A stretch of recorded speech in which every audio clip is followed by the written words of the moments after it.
നമ്മൾ 30:30:10 എന്ന് പറയുന്ന ഒരു റേഷ്യോ നമ്മുടെ ബിസിനസ്സിൽ ഇംപ്ലിമെന്റ് ചെയ്യുകയാണെങ്കിൽ ഒരു 4-5 കൊല്ലം കൊണ്ട് നമുക്ക് സാമ്പത്തിക ക്രൈസിസ് എന്ന് പറയുന്ന ഒരു സാധനം ഉണ്ടാവില്ല എന്ന് ഞാൻ മനസ്സിലാക്കിയിട്ടുള്ളത്.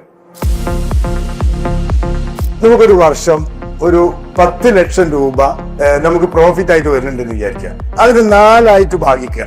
3 ലക്ഷത്തിന്റെ 3 ഭാഗവും 1 ലക്ഷം രൂപയുടെ ഒരു ഭാഗവും. അതിൽ ആദ്യത്തെ ഈ 3 ലക്ഷം എന്ന് പറയുന്നത് അത് നമ്മൾ ആ ബിസിനസിന്റെ വളർച്ചയ്ക്ക് നിർബന്ധമായിട്ട് ഇടേണ്ട ഒരു കാര്യമാണ്.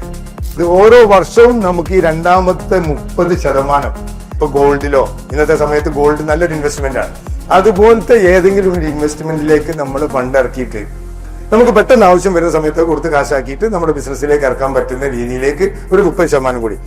ഇത് തേർഡ്, അവസാനത്തെ 30%, ആ 30% രൂപ നമ്മളുടെ പേഴ്സണൽ എന്തെങ്കിലും ബിസിനസ് തുടങ്ങാനോ അല്ലെങ്കിൽ നമ്മൾ വീട് വെക്കേണ്ട ആളുകൾക്ക് അതിലേക്കോ ആ ഫണ്ട് നീട്ടി വെക്കുക എന്നുള്ള നിർബന്ധമാണെന്നുള്ളതാണ്. ലാസ്റ്റത്തെ 10% എന്ന് പറയുന്നത് നമ്മൾ ചാരിറ്റിയിലേക്ക് മാറ്റുകയാണെങ്കിൽ, അതായത് സോഷ്യലായിട്ടോ നമ്മുടെ സ്ഥാപനത്തിലെ സ്റ്റാഫിന്റെ കല്യാണം, അതുപോലത്തെ നമ്മുടെ എന്താ പറയുക സാമൂഹികമായിട്ട് ജീവിക്കുന്ന വ്യക്തികളാണ്. നമ്മളെ കൊണ്ട് നമ്മളെ രാജ്യത്തിന് അല്ലെങ്കിൽ സമൂഹത്തിന് എന്ത് നേട്ടം ഉണ്ടാക്കാൻ പറ്റുമെന്ന് വെച്ച് കഴിഞ്ഞാൽ നമ്മുടെ വരുമാനത്തിന്റെ 10%